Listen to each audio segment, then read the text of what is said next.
অবসরের পর নিশ্চিন্ত জীবনের স্বপ্ন দেখলেও বাস্তবতা বলছে ভিন্ন কথা।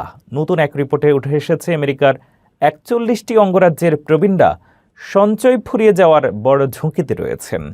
কোন রাজ্যের সংকট সবচেয়ে বেশি, কেন বাড়ছে এই আর্থিক চাপ এবং ভবিষ্যৎ সুরক্ষায় বিশেষজ্ঞরা কী পরামর্শ দিচ্ছেন, বিস্তারিত জানুন রিপোর্টে। মৃত্যুর চেয়েও বড় ভয় কি জানেন? সাম্প্রতিক এক সমীক্ষায় দেখা গেছে আমেরিকানরা মৃত্যুর চেয়েও বেশি ভয় পান অবসরে যাওয়ার পর টাকা ফুরিয়ে যাওয়াকে, আর সেই ভয়ই এবার সত্যি হতে চলেছে। কেয়ার স্কাউটের এক নতুন রিপোর্টে জানা গেছে আমেরিকার ৪১টি অঙ্গরাজ্যের অবসরপ্রাপ্ত নাগরিকরা তাদের জমানো টাকা শেষ হয়ে যাওয়ার চরম ঝুঁকিতে আছেন। রিপোর্ট অনুযায়ী ৬৫ বছর বয়সী একজন গড় আমেরিকান অবসরের পর প্রায় $১,০৯,০০০ বড় ধরনের আর্থিক ঘাটতির মুখোমুখি হচ্ছেন। অর্থাৎ সামাজিক নিরাপত্তা এবং ব্যক্তিগত সঞ্চয় থেকে তারা যা আয় করবেন তার চেয়ে দৈনন্দিন জীবনযাত্রার খরচ অনেক বেশি হবে।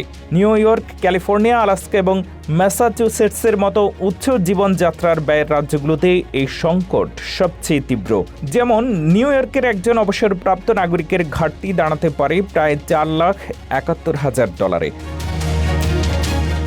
মানুষের গড় আয়ু বেড়ে যাওয়া এবং প্রতিনিয়ত খরচ বাড়তে থাকায় ৩০ থেকে ৪০ বছরের দীর্ঘ অবসর জীবন পার করার জন্য এখন কমপক্ষে $১০ লাখ বা তার বেশি সঞ্চয়ের প্রয়োজন দেখছেন বিশেষজ্ঞরা।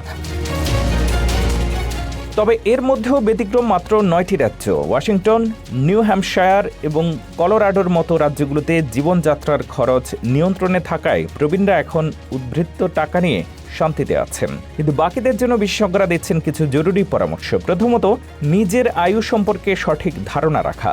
দ্বিতীয়ত, কর্মজীবনের শুরুতে অন্তত ১০% অ্যাকাউন্টে জমা এবং সর্বশেষ, সামাজিক নিরাপত্তার সুবিধা যত দেরিতে সম্ভব, বিশেষ করে ৭০ বছর বয়সে গিয়ে দাবি করা, যাতে প্রতি মাসের ভাতার পরিমাণ সর্বোচ্চ হয়।